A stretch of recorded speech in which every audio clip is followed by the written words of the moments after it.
CVA's Accura Series, Bergara barrels for guaranteed accuracy, nitride for guaranteed rust proofing, and a rifle guaranteed to be the best muzzleloader you've ever shot. CVA, it's just a better gun. This segment is being sponsored by Capital Sportsman. All right, everybody, time for some pictures of the week.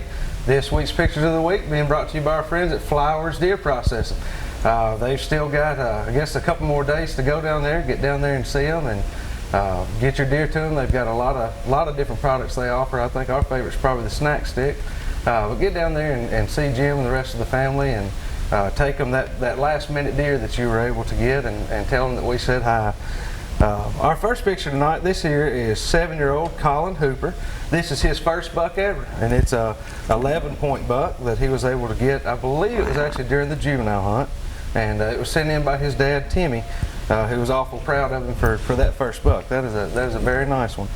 Here we've got Stacy Nunley, and Stacy sends us pictures of fish pretty often. This is him and his friend Daniel.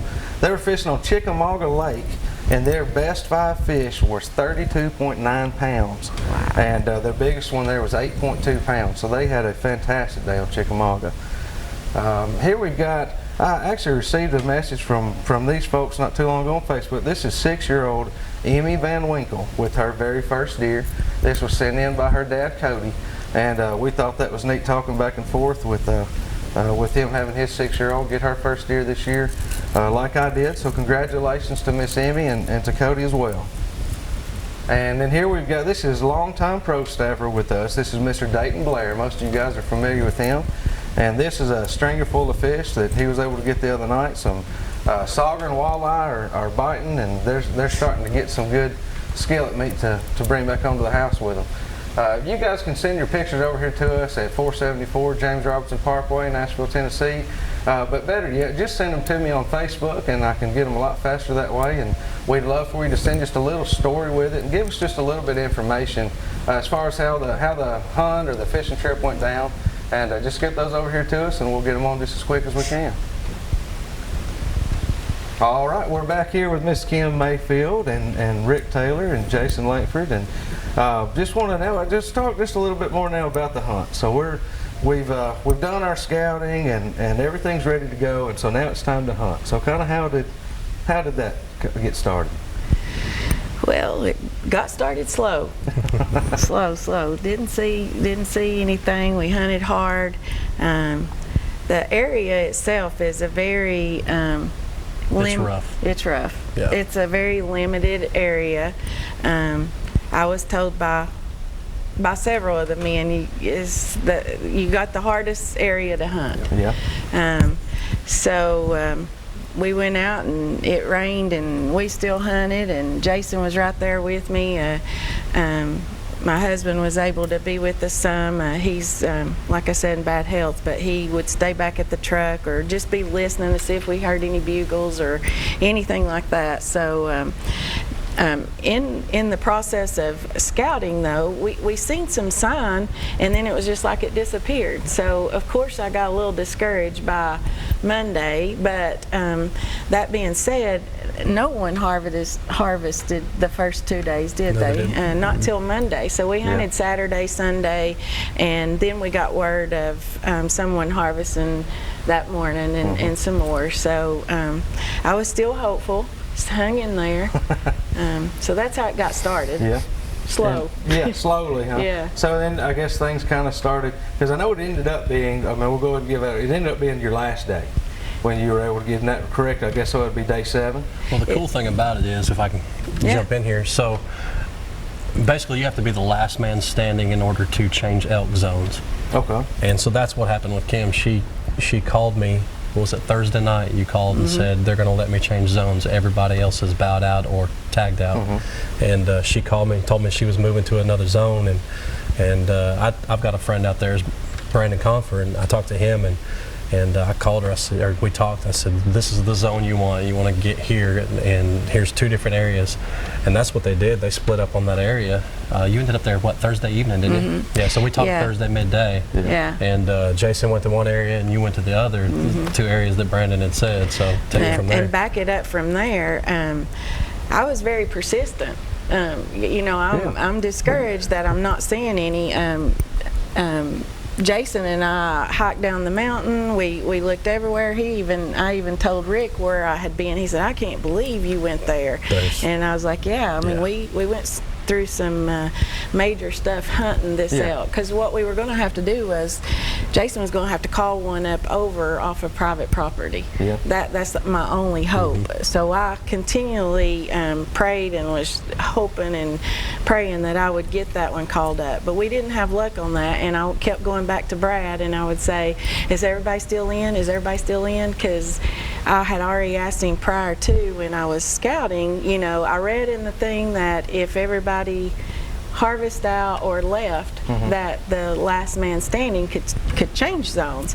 So he knew that I knew that, and he knew that I wanted to, if that be the case. But before that happened, I didn't think I was going to get to, because I had asked Brad. I had asked Brad, and he said no. Another man said he was coming back. He had to go home for personal reasons, and he was going to come back. But luckily, he did call back, and he wasn't going to get to come back, and that's the only reason. That's one of the reasons I got to switch zones. So that being said, we did switch and we split up. My husband and I went to one location, and he went to another. And he seen Jason. You can tell him about seeing some that night, Thursday night. Yeah, I'd been in the area a lot, and like you said, that she was hunting an area, overlooking area that had some great elk sign, best we'd seen all week, because everything we had seen, it's like the first day of the hunt, the elk just left her zone. I mean, it's like they left and didn't come back. We wasn't getting any more trail camera pictures or anything. So when we finally did, I'd been there a few times, and they hunted a great spot. And I and my son went to another spot and was watching. And about an hour and a half before sunset, there was two little bulls, 4 or 5 point bulls, and then another one. And then we saw a huge bull, just a glimpse of. And we called them, and by the time they got over there, as always happens in hunting, they had moved on. So then we, but we had a start. That was our first. She hunted for 6 days, and heard a total of 2 bugles. And we're not sure where they were. Heard a grand total of 2 bugles. They'd been putting trail cameras out and checking tracks, and everything was just dried up. So that's what we were down to. And then right there, the evening before the very last day, we saw some elk, and decided to go all in the next day. I guess they weren't receptive then to calling, or didn't even try, because she wasn't there at that point. Overall, in general, with y'all not hearing much bugling, that. Right. Of course, now most I guess they're the prime rut there. You're looking at September, is that right? That is somewhere in September, October, late September. So you guys were just there probably, I guess, a little after. Just probably a week late. Gotcha. Well, so you go in I guess the last morning. Is that kind of when? Yeah. So the last morning. Well, let me back up to say also, I had a vision the whole time. That's why I was so bound and determined that I was going to stick it out to the last day. And I told the doctor I work with, I told my husband, I know God allowed me to get drawn for this hunt, because he's going to have a perfect one for me. I really did. So Jason and his son seen the small ones the night before, and my husband saying, "You better kill the first one you see. You better kill the first one you see for the next morning." Because we knew where we were going to go. Of course, we were going to go where Jason and his son had seen them prior to the night before. So we were walking in. So my husband wasn't able to go in with us, unfortunately, that morning. So it's just me and Jason. And I said, "Did you hear that?" We had just started hiking in, and he said, "No," and I said, I heard a bugle. So we're hightailing it in, getting set up, and it wasn't, it's just getting, we were getting in there as quick as we could for daylight. He heard it again, we heard it again. He was like, oh my goodness. So he got me down up on a great horizon, sniper style and everything set up, and got my stuff set up. And you go ahead and tell how you bugled it. I tell you, I'm actually going to stop you right here. We're going to finish this up in the next segment. Okay. Right now, we're going to go over and we're going to do this week's product of the week. Our product of the week is being brought to you by Caney Fork Outdoors. And you know, they've still got a lot going on even in the winter. There's a lot of guys that are still doing some winter fishing and things, but they've got some specials going on down there. You can go see Ryan and Donaldson at the Donaldson location over there. Stop in and see the guys at the Big Rock Market up there at the Center Hill Dam exit. So I want to thank them for being part of our show. Tonight I have got this is a grunt call that some of you guys, I'm sure y'all have probably heard of our friends at Appalachian Custom Calls. And Jonathan Scholl has been making turkey calls for us for a while, and now he's making grunt calls. And this is the, I don't think it's the first one he made. This one's actually labeled 3 of 20, but he's just now starting to put these out. And we're real proud to have these. I actually got to use it just a little bit in the field this week. So if you guys are looking for a grunt call, just something a little bit different, that you can get something a little custom in a grunt call, be sure to contact the guys at Appalachian Custom Calls and give Jonathan Scholl a shout. You can find him on Facebook, and you can get your hands on one of these or any of the mini turkey calls that he makes, which are all fantastic as well. We're going to take a break. We'll be back here in just a minute with some more Southern Woods and Water.